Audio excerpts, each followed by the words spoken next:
이 시간 우리에게 주신 하나님의 말씀은 마태복음 20장 29절부터 34절입니다. 제가 봉독합니다. 그들이 여리고에서 떠나갈 때 큰 무리가 예수를 따르더라. 맹인 두 사람이 길가에 앉았다가 예수께서 지나가신 다음을 듣고 소리질러 이르되 주여 우리를 불쌍히 여기소서 다윗의 자손이야 하니 무리가 꾸짖어 잠잠하라 하되 더욱 소리질러 이르되 주여 우리를 불쌍히 여기소서 다윗의 자손이야 하는지라. 예수께서 머물러 서서 그들을 불러 이르시되 너희에게 무엇을 하여 주기를 원하느냐. 이르되 주여 우리의 눈 뜨기를 원하나이다. 예수께서 불쌍히 여기사 그들의 눈을 만지시니 곧 보게 되어 그들이 예수를 따르니라. 아멘. 눈 뜨기를 원하는 소경 이야기입니다. 예루살렘에 들어가기 전에, 거룩한 성 예루살렘에 들어가기 전에 있었던 사건이고요.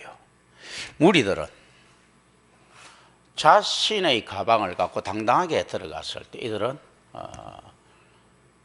새롭게 눈뜨기를 원하고 들어갔다라는 것을 우리는 또 의미적으로 한번 생각해 보면서 이 메시지에 들어갑니다. 여리고는 갈릴리에서 예루살렘으로 가는 길에 있는 예루살렘 직전의 마지막 도시입니다. 이 길은 강도가 많기로 유명했지만 동행이 많은 경우에는 안전했다. 이 강도가 많을 수밖에 없는 게 수도의 직전에 있어서 그렇죠. 저희 과거 시험 한양으로 보러 올 때 수원에서 안양으로 넘어가는 그 길이 그 강도가 그렇게 많았다는 거죠, 그죠? 이제 그러니까 이제 그거는 뭐 어디든지 있는 현상들입니다. 그래서 그곳에도 여전히 이제 동행들이 많으면 좀 이제 안전한 거죠. 떠나갈 때라고 번역된 에코포리오메논의 원형 에코포리오마이는 일반적으로 성이나 마을 같은 특정한 장소에서 밖으로 나온다는 공간적 이동을 나타내는 단어입니다. 어떤 장소에서 밖으로 나온다라고 하는 이제 공간적 이동을 나타내고 있는 단어인데, 이 단어는 따라서 명백히 예수님께서 여리고에서 나오고 있는 상황을 분명히 묘사하고 있다. 이 단어로 볼 때 여리고에서 나오는, 그리고 나와서 옮겨가는 이제 공간적 이동이니까요. 그런데 본문과 동일한 사건을 기록함에 있어서 누가는 다른 단어를 사용합니다. 앵기조라는 것을 단어를 사용하는 건데요. 이것은 어느 도시에 들어가는다라는 거예요. 근데 이제 명백히 다른 단어를 사용하고 있죠. 누가복음 18장 35절부터 43절에 나오는 이야기인데요. 그래서 여기에 대해서 이제 우리 학자들은 고민을 좀 하죠. 이에 대한 해석으로 가장 지지를 받는 견해가 어떤 것만 하면 첫 번째, 두 개의 여리고가 있었다라고 하는 것이 가장 지지를 받는 학설입니다. 무슨 말인가 하면요, 예수님께서 구여리고와 신여리고가 있는데 구여리고를 떠나서 거기서 1.5km 떨어진 헤롯 대왕에 의해서 신축된 신여리고에 이르렀을 때 소경을 고쳤다라는 요설입니다. 이때 마태와 마가는 어디서 이 사건을 바라보느냐 할 때는요, 구여리고에서 바라보는 거예요. 구여리고에서 신여리고로 떠나가니까 공간에서 떠나가는 사건이죠. 누가는 어디서 바라보는가 했을 때 신여리고에서 바라보는 거죠. 이 들어오는 것들이니까. 이제 이렇게 해서 바라봤다라는 사건이 있고요. 이제 그렇게 해석되는 게 있고, 실제 뭐 여기가 복음에 뭐 어떤 지대한 영향을 미친다든지 이런 것들이라기보다도 이런 개념들은 우리가 알 필요가 있다는 거죠. 성경은 언제든지 이런 것들로 또 가득 차 있습니다. 그러니까 이 역사적 사실이라는 이게 그 굉장히 명확한 증거가 되는 것들입니다. 막 이 성경에 보면 애매한 것도 적어놓고 또 좀 뭐라고 이야기하나 막 그 감추고 싶은 것도 적어놓고 막 이러죠, 그죠? 이런 것들. 그러니까 또 하나의 견해가 좀 지지받는 견해가 있다면, 소경의 치유 청혼과 실제 치유가 이루어진 것 사이에는 시간 차이가 있었다. 소경이 그러니까 막 고쳐주셔서 하는 거와 예수님이 고쳤던 그 사이에는 시간 차이가 있었다는 거예요. 즉 여리고로 들어올 때 예수님께서는 이제 소경의 간절한 소리를 들었다는 거예요. 그러나 고쳐주지 않았고 삭개오 집에서 하룻밤을 머문 후 여리고 성을 나올 때 소경을 고쳐주었다. 라는 주장입니다. 이제 이건 우리 생각입니다. 이 견해에 따르면 누가의 기록은 무엇을 중심으로 되어 있습니까? 치유의 청원을 중심으로, 마태의 마가의 기록은 치유 청원에 대한 응답을 중심으로 기록되었다라고 보는 것입니다. 이렇게 되더라도 다 중요하다는 거죠. 어떤 것들이 중요합니까? 치유 청원.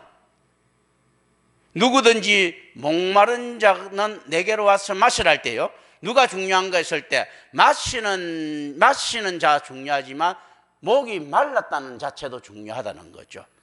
복음은 누구에게 전해지느냐 했을 때 복음의 목마른 자, 그래 목마른 자를 통해서 우리는 무엇을 보는가 했을 때요, 생리적인 욕구를 보는 것이 아니고 복음의 목이 말랐다고 하는 하나님 은혜에 의한 강제를 보는 거예요.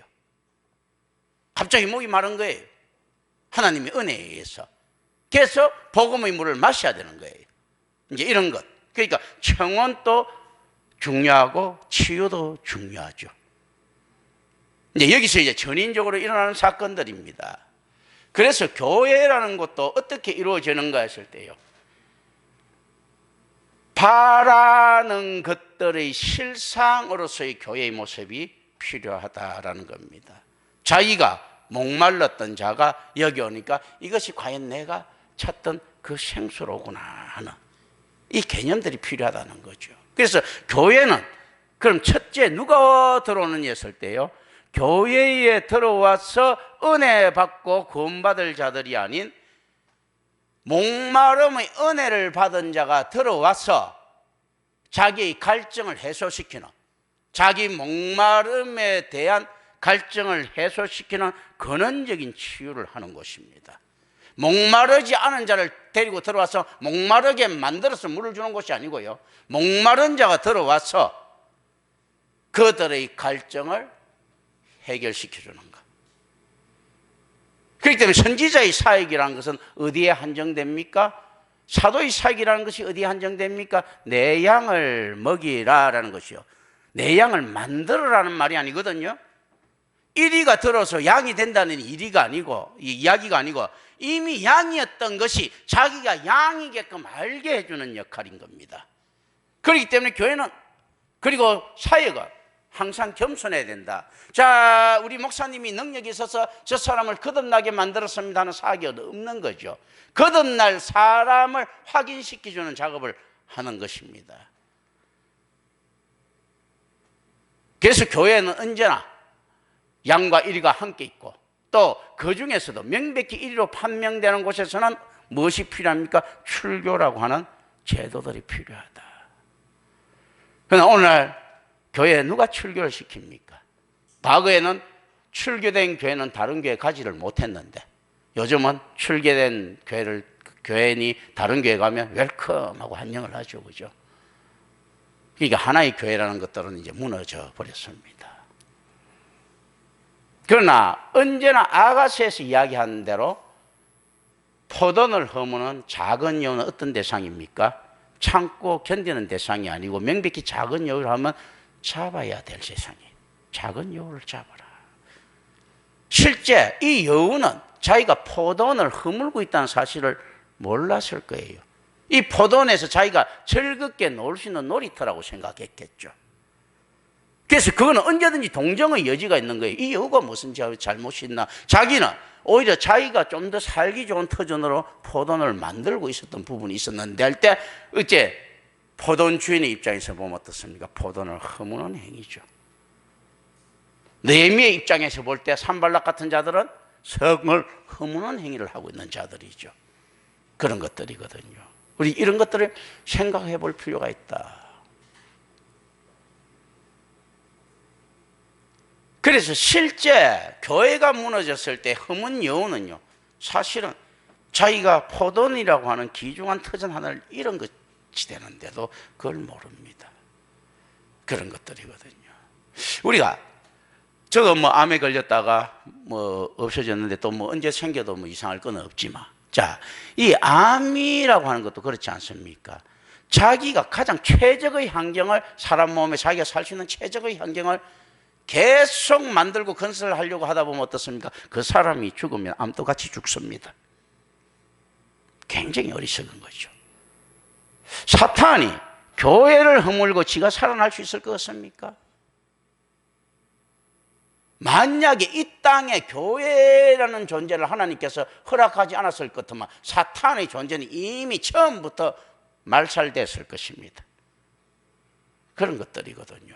그런데 그걸 모르는 거예요. 지금 교회를 다 장악하고 자기가 허물면 자기가 영생할 거라고 착각을 사탄은 하고 있을 것입니다. 그리고 이론적으로는 맞죠. 사탄은 왜 불진언할 수밖에 없는가 했을 때요, 하나님께서 작정하신 단 한 영혼이라도 타락시킬 수 있으면 사탄은 이론적으로 영생합니다. 왜 그렇겠습니까? 하나님의 작정은 언제나 영원 불변하고 진리이기 때문에 이루어질 수밖에 없고, 하나님은 변개하시는 분이 아니시기 때문에 이런 그 한 영혼이 구원받을 때까지 결코 종말을 허락하지 않으실 것이기 때문입니다. 종말이 안 오면 사탄은 끝없이 사는 거죠. 그래서 지나가는 과정에서 단 한 사람의 영혼이라도 올바로 성도될 자가 구원을 못 받지 못했다, 택자가 구원을 받지 못했다면 영혼이 종말은 올 수가 없죠.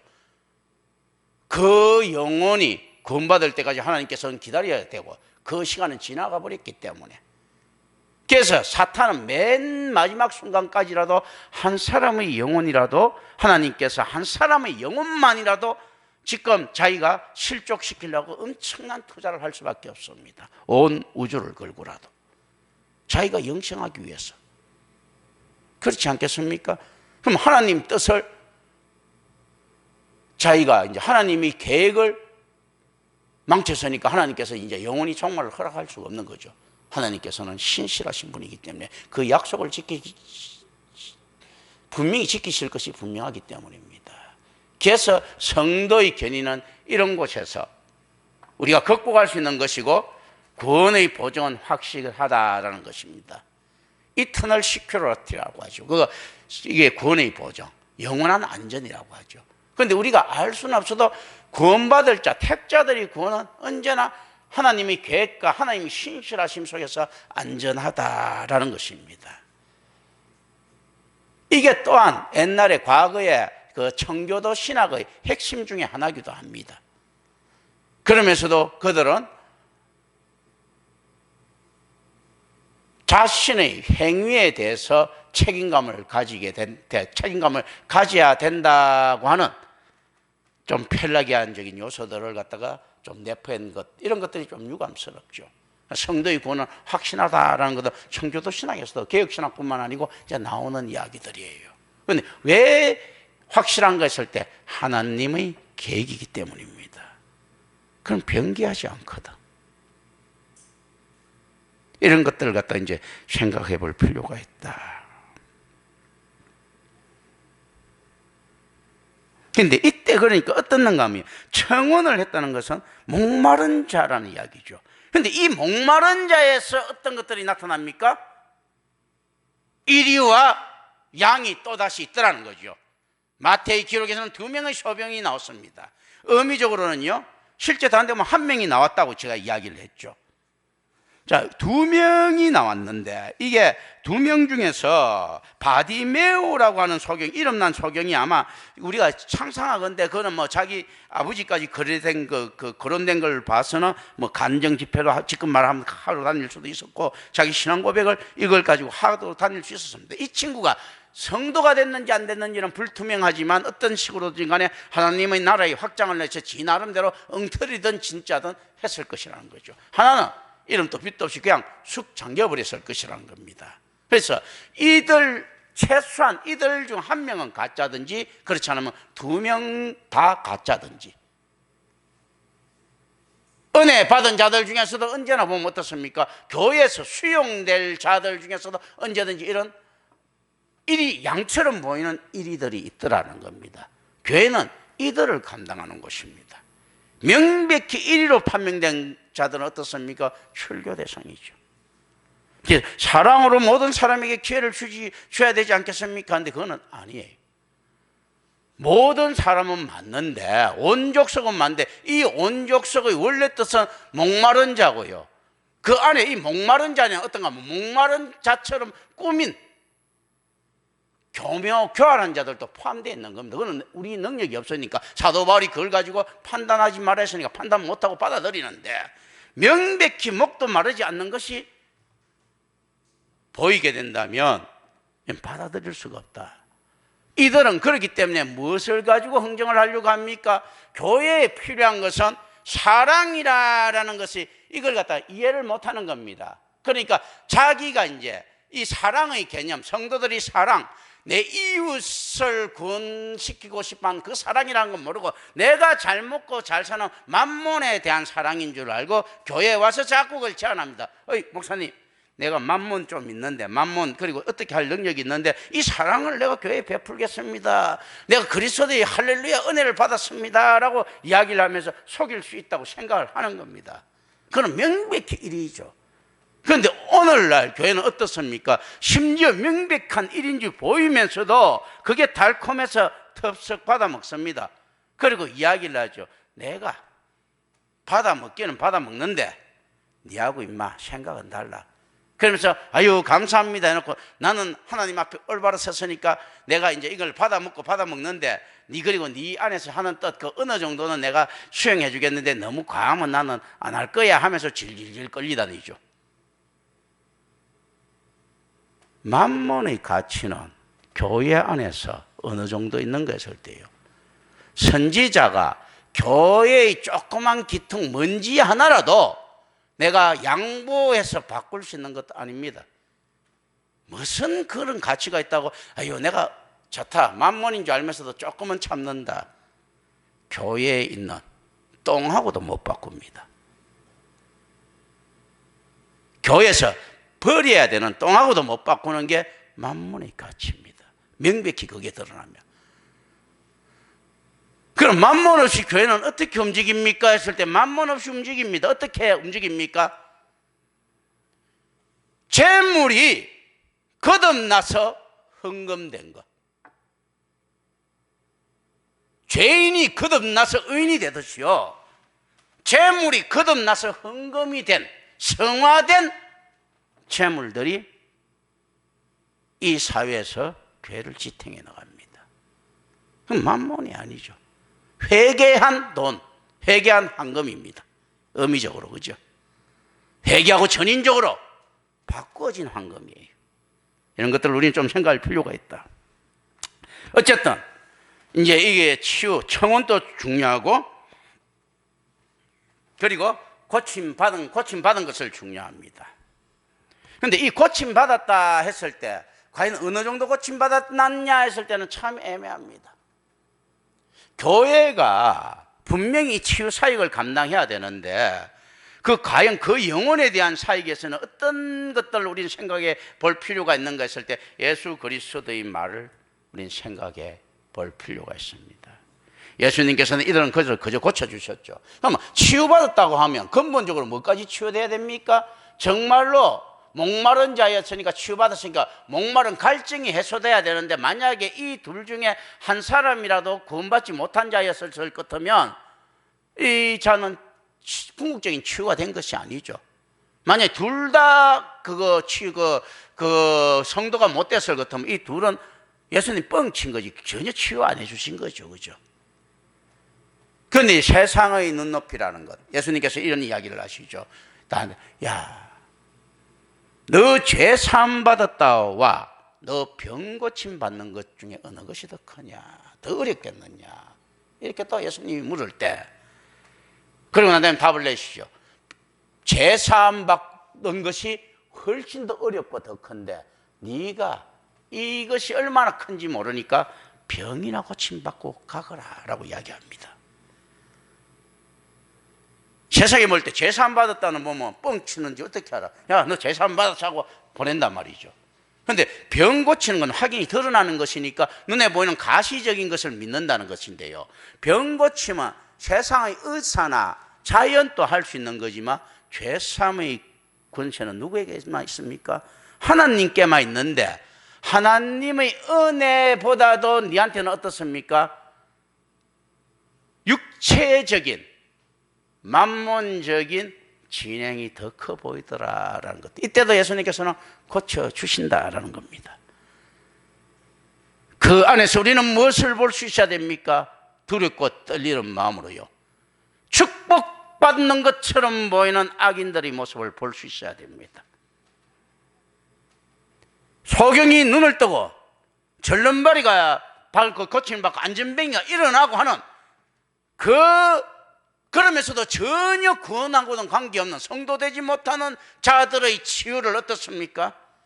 황금에 목마른 자에게 만몬을 허락하시는 하나님의 치유. 그래, 만몬이나 먹어라. 가이사의 것은 가이사의 것으로 하면서도 이 가이사의 것에 대한 권세는 누구에게 놓여 있습니까? 하나님께 놓여 있지요. 여전히 하나님께 놓여 있는데요, 문제는 가이사의 것은 가이사에게, 아버지 것은 아버지께로 바치라고 했을 때 어떻습니까? 이 선택의 기로가 무엇을 결정합니까? 어느 쪽 은혜냐라는 거지. 일반 은총이냐 특별 은총이냐 하는 것을 가릅니다. 특별 은총의 은혜를 받지 못하는 자들은 세상의 굴레가 단 것처럼 만족하고 가려고 하죠. 이때도 여전히 하나님의 은혜는 들어가 있더라라는 거죠. 그리스도를 핍박하고 안티크라이스트가 농사짓는 그곳에 있지 않습니까? 여전히 비가 내립니다.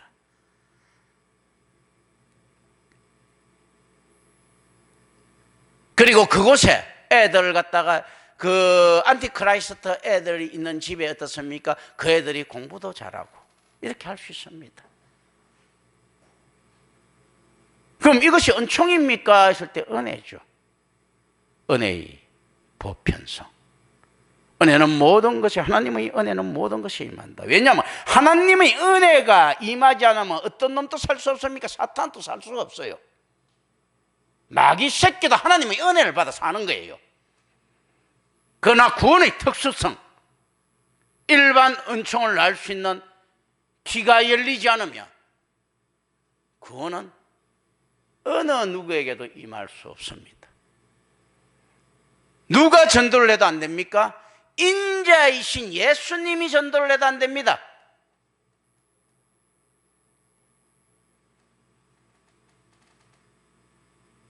그런데 누가 책임을 집니까? 그리스도이신 예수께서 책임을 지십니다.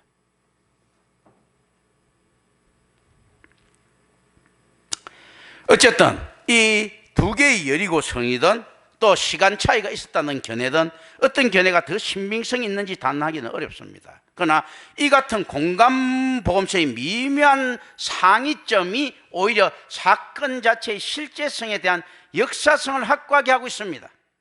예수님과 그의 제자들은 여리고를 떠나 예루살렘을 향한 마지막 여행을 가고 있었으며 큰 무리가 쫓고 있었던 것은 분명한 역사적인 사실이다. 이때 큰 무리는 언제나 군사적인 목적이었을 것이다 라고 저희들은 해석하죠. 그죠? 그리고 이단락의 무리가 마태복음 21장 8절부터 11절의 열광과 환호를 연출시키고 있습니다. 우리가 많은 사람들이 이렇게 이야기하죠. 막 가스펠송 부르고 어디 가고 공연을 하면서 어떤 하면 성령이 임했습니다. 내 마음이 뜨거워졌습니다. 뭐 어쩌고 저쩌고 하면서 막 이렇게 고백을 하죠. 자기 감정의 격함을 성령의 은사로 생각하지 말라고 제가 말씀드렸습니다. 이들은 지금 연출시켰다는 말이 뭡니까? 하나님께서 연출하신 것이 아니고 하나님께서 작정하고 계획하신 것이 아닌 인간의 연출로 군중들을 감동시킵니다. 얼마나 능력이 있습니까? 이들이요. 예수 그리스도께서 이때 있지 않습니까? 십자가라고 하는 하나님의 뜻을 이야기했을 때 12제자들까지 냉담해 줬습니다. 그런데 구국결사각오라고 하는 세상적인 명분을 내세웠을 때 어떻습니까? 이들은 모두 다 성령의 감동받은 것처럼 오순절 성령 착근보다도 더더욱 열렬하게 환영합니다.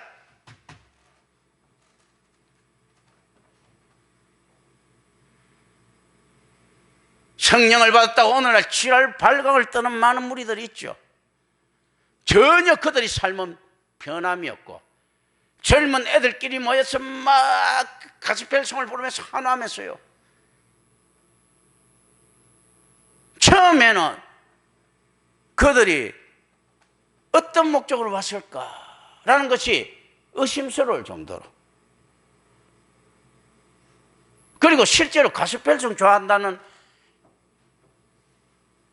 이 청춘 남녀들이 결국은 또 무엇을 찾습니까? 노인네들 있는 곳은 잘 안 와요, 그죠?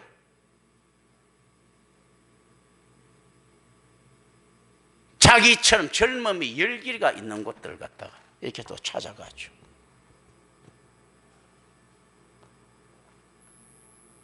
세상과 가늠할 수 있는 곳을 찾아가죠. 그럼 나이 든 사람들은 어떻습니까? 여전히 똑같습니다.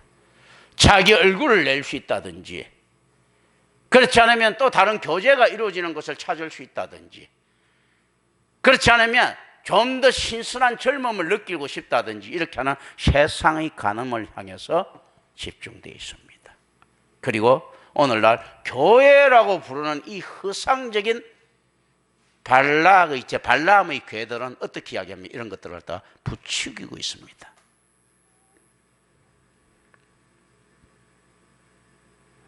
이 단락의 무리가 열강과 한호를 연출시킵니다. 자, 이게 수요와 공급의 이야기하고 좀 닮아있죠. 수요자가 있으니까 공급시킨다라고 했을 때요, 지금 어떤 게 있습니까? 요즘은 공급자가 수요자를 개척한다면 망하기 쉬운 세상이 됐죠. 야, 지금 이 세상의 트렌드를 보니까 요걸 이렇게 하면 이 수요는 분명히 있다고 공급자가 나타납니다. 상당분 그렇지 않으면 뭐 사업에 실패를 할 수밖에 없겠죠. 결과적으로 그럼 어떻습니까? 악한 목사의 출현은 결국 누구의 작품입니까? 관계없는 듯이 앉아있던 군중들의 작품입니다. 만들어내는 거죠, 그 자기네들이. 우리가 이런 공급을 원하니까 하시오 한 결과 그 공급자를 만들어내는 겁니다. 지금 그리고 이들도 그렇게 하고 싶어 하는 거죠. 그렇기 때문에 선지자나 사도는 평신도에게 끌려다니면 안 되는 겁니다. 하나님이라고 하는 명령권자의 말을 들어야 되는데, 회중이라고 하는 공급자, 그 수요자들의, 자기 독자들의, 자기 고객들의 맞춤형에 따라서 자기가 바뀔 수밖에 없다면 이는 복음을 선포할 수 없게 되는 겁니다. 이들이 원하는 가짜 복음을 선포할 수밖에 없는 거죠. 아유, 모든 것이 다 은혜 아닙니까? 제가 도둑질을 좀 하더라도 교회를 위해서 뭐 이렇게 하면서 돈 좀 내면 되는 거죠. 아, 예, 오케이.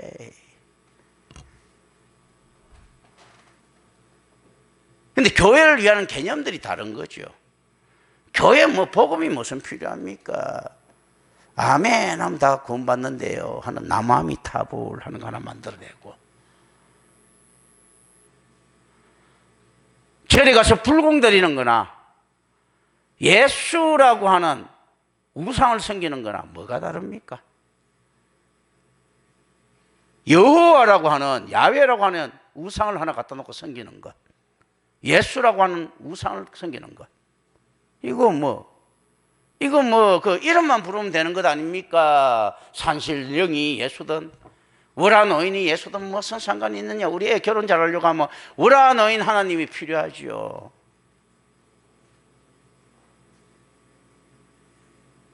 이런 모습들을 우리는 좀 생각해 볼 필요가 있습니다.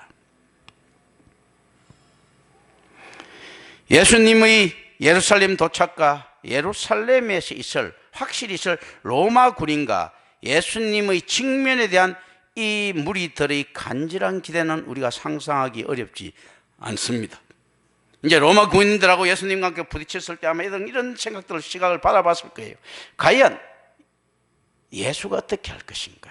한때 이럴 때 예수님은 어떻게 할 것인가 라는 책들 유행하고 이런 적이 있었죠. 그리고 개떡 같은 소리만 잔뜩 적어놨죠. 저도 감동받으려고 작정하고 읽은 적이 있습니다. 그 책을. 이럴 때 예수님은 어떻게 하실까 하면서 감동받으려고 작정하고 읽으니까요, 자꾸 긍정적으로 해석하게 되더라고.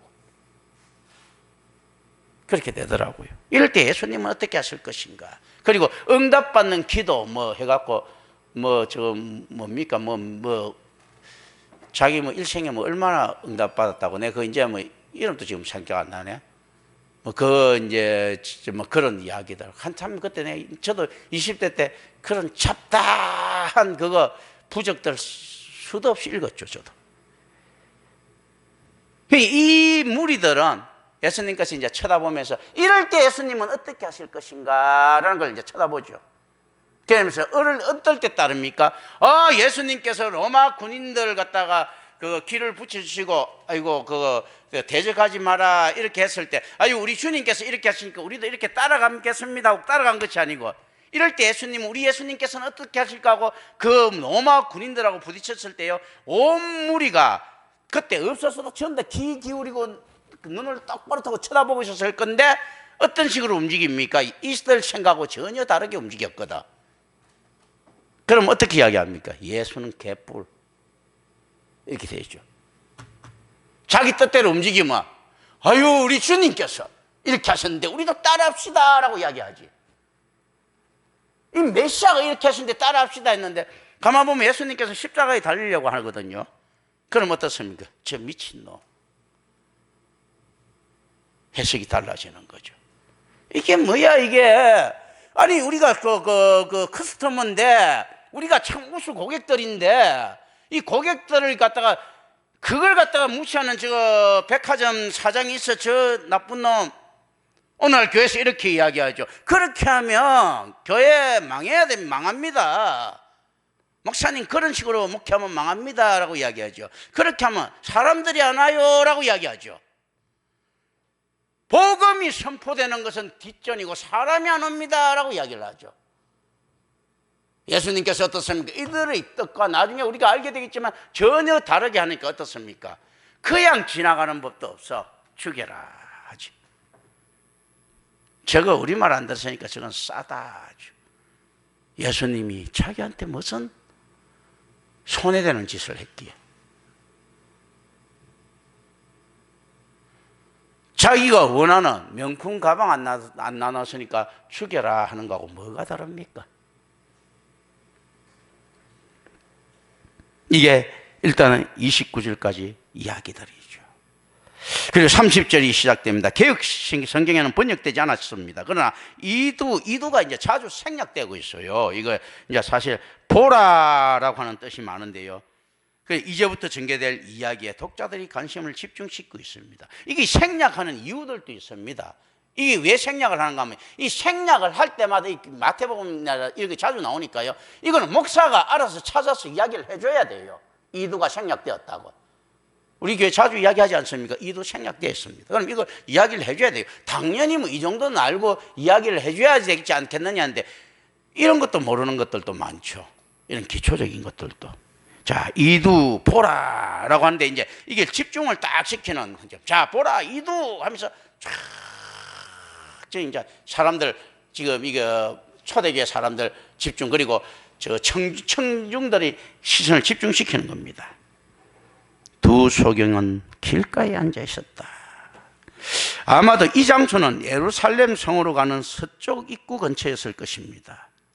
왜냐하면 이게 예루살렘에 이르는 도로가 있는 장소거든요. 그러니까 서쪽 입구 근처에 아마 이 소경이 길가에 앉아 있었다. 우리가 그리스도들을 만나려고 할 때 무엇이 중요한가 했을 때요, 이 앉아있는 또 서 있는 이 장소가 굉장히 중요합니다. 그래서 은혜 받은 자가 하나님에게 택자든 어떻는가 하면 그 세월이 개판같이 살았더라도 어떻습니까? 자기 사업이 예를 들어 진짜로 갑자기 망할 수도 있고, 흥해서 하나님께로 돌아올 수도 있고 이렇겠지만, 그 길이라고 하는 어떻습니까? 이게 소경들에게 이 길은 어떤 길입니까? 지 생활 터전이에요. 여기서 구걸하는 곳이고 밥그릇 밥 먹던 곳이에요. 밀접한 관계가 있습니다. 그냥 가는 것이 아니고 지가 앉았던 그곳인 거예요. 그곳에 구글하기 좋았던 그곳. 그러니까 자기를 먹고 살게도 해줬고 또 어떻습니까? 자기를 구원하게도 해줄 수 있는 그 자리는 어딘가 했을 때 이때 그 자리가 삶의 자리입니다. 레침 레벤스 독일어 있죠. 이게 뭔가 하면 삶의 자리라고 했을 때 공동체에서 일어나는 이야기들을 가지고 이야기한 사람인데 이 헤르만 군켈 같은 자들이 이야기를 하는데 이 사람이 굉장히 신학적으로는 뭐 저하고 전혀 안 맞는 자입니다. 그러나 어쨌든 간에 역사라든지 해석에 비평학을 도입시켰고요. 그 이제 그 안에 이런 거예요. 자, 공동체는 어떤 이야기가 있는가 했을 때 그 공동체가 가지고 있는 삶의 자리에 대한 이야기가 있다. 성경 당연히 그런 식으로 해석해야 되는 거예요. 삶의 자리, 레침, 레벤서.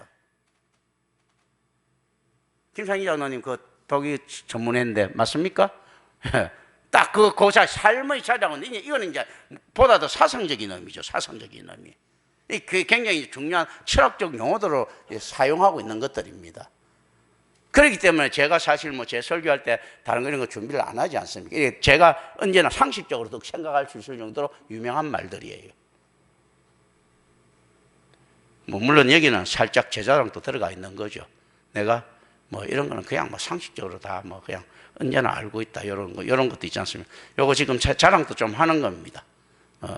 자 이제 그런 식으로 쭉 궁철 같은 자들은 이제 그런 이야기하고 이 삶의 자리라는 것이 얼마나 중요한 게 때 여기서 일어나는 사건들이 자기의 정신적 사상과 역사와 밀접한 관계를 가집니다. 이걸 가지고 역사의 지평적인 융합을 이룰 수 있어야 되는 것입니다. 이런 거거든. 그리고 제가 내러티브로서 이야기할 때 이 삶의 자리를 찾아가는 부분들이에요. 이 삶의 자리는 특별히 공동체 이야기들이에요. 그렇기 때문에 공동체라고 하는 것은 자기 자신은 물론이거니와 주변과 같이 연계됐기 때문에 충분히 역사로서의 가치를 가지죠. 공동체 이야기니까. 그렇지 않습니까? 이제 역사로서의 가치를 가지게 되는 거예요. 근데 실질적으로 우리가 그 역사를 이해할 때는 이런 게 이야기죠. 그 당시 독일의 보편적인 가족 형태가 이랬습니다라고 공동체를 이야기합니다. 그런데 실제 그게 다들 그런 것이 아니거든. 그런데도 불구하고 그 가정이 이렇다. 그리고 이게 보통 독일 사회에서, 미국 사회에서, 한국 사회에서 보편적인 공동체 형태고 보편적인 가족 형태다 했을 때도 어떻습니까? 역사적 사건의 자료가 되죠. 그죠? 그래서 공동체 이야기는 항상 그런 것들이에요. 그렇기 때문에 가족이라고 하는 작은 공동체 자체가 어떻습니까? 역사적으로 큰 자료가 되는 겁니다. 그 왜냐하면 일반 보편적으로 그 지역 전체와 공유하고 있는 부분들이 있거든. 그 지역 전체와 이런 것들이거든요. 그래서 이제 여기서 우리가 이게 길가에서 이렇게 있었던 이 소경의 모습을 가지고 그냥 쉽게 생각을 좀 쉽게 할 필요가 있습니다. 뭐냐면 이 인간들이 지금 자기 안에서 어떻게 이게 그 도로라는 것은 실질적으로 어디에 가장 가깝겠습니까? 자기 영업점이죠. 수도 없이 많은 거린들이 있었다고 할 것 같으면 이것도 체인점의 일종이죠. 보통 체인점 하면 뭐 스타벅스는 어느 조건을 충족시켜야 됩니다라고 이야기할 때 구글도 똑같은 거예요. 사람이 많이 가는 곳에 일단 앉아야 된다. 뭐 이런 거 그죠? 특히 축제가 많은 곳에 앉으면 좋다. 그렇지 않습니까? 안에서 그 조건이잖아. 자기 그 포지션의 그 자리에 대한 조건들 있지 않습니까? 그 여리고성에서 이까지 가는 조건 같으면 이 소경들은 사실은 어떤 소경들인가 했을 때는 굉장히 부유한 소경일 거예요. 왜냐하면 이 자리가 황금 자리야, 황금 자리. 그렇지 않겠습니까? 그래서 소경이 안 되면 돈을 더 벌 수 있다라고도 생각할 수 없는 사람입니다. 오히려 장애를 입었기 때문에 더 잘 먹고 살 수 있는 사람들이었을 수 있습니다. 이들이 이제 이 나이에 나와봤자 무슨 일을 더 할 수 있겠어요? 자기 안에서 배운 기술이 없는데. 예를 들면 이제 우리끼리 지금 해석하는 겁니다. 여기 있을 때 얼마나 많은 돈을 벌었겠어요? 성지순례 한다고 갖고 오세요. 각 절기마다 디아스포라 관광객들이 왔다 갔다 하면서 그 순례객들이 오면서 돈 안 주고 가겠습니까? 구제는 이들이 미덕인데, 그것도 여리고에서 예루살렘 들어가는 가장 황금길을 딱 차지하고 있는 터줏대감들인데 얼마나 수입이 좋았겠어. 그렇지 않겠습니까? 이 바꿀물 염려가 없는 곳에 있었던 소경이 사람들이 뭐로만 살 수 없다는 것을 알게 됩니까? 눈이 멀자 눈이 떠야 되겠다는 간절한 열망들이 생기게 되더라라는 것입니다. 오늘날 소경보다도 못한 인생을 살고 있는 놈들, 자, 타워팰리스에 살면서, 여기 월가에 있으면서, 파리에 살면서, 런던에 살면서, 베버리 힐즈에 살면서 어떻습니까? 잘 처먹고 잘 살면 된다고 생각하는 사람들이 얼마나 많겠습니까? 눈을 떠야 되겠다. 눈을 뜨는 순간에 이 모든 터전이 날아갈 수 있는데, 황금 어장들이 날아갈 수 있는데, 이들이 어떤 진행을 했다 하더라도 성경이 가지고 있는 속에는 어떻습니까? 이런 것들이 숨어 있다는 거죠. 주로 어디인 곳을 소개되고 있습니까? 예수님께서 고쳐 나가는 곳에 있지 않습니까? 이걸 잘 생각해야 됩니다. 열악하고 가난한 자를 위한 곳이 많겠느냐, 돈 잘 버는 놈이 많겠는가 했을 때요, 놀랍게도 재판대는 돈 잘 버는 놈들이 많은 곳이에요. 왜냐하면 예수님의 이동 경로는 대로를 향해 이동했겠습니까? 좁은 도로를 이동했겠습니까? 안전을 위해서 번화가를 통해서 이동했을 것이란 말입니다. 그때 만나는 모든 장애인들은 어떻습니까? 모두 구걸할 수 있는 라이센스를 갖고 있는 자들이에요.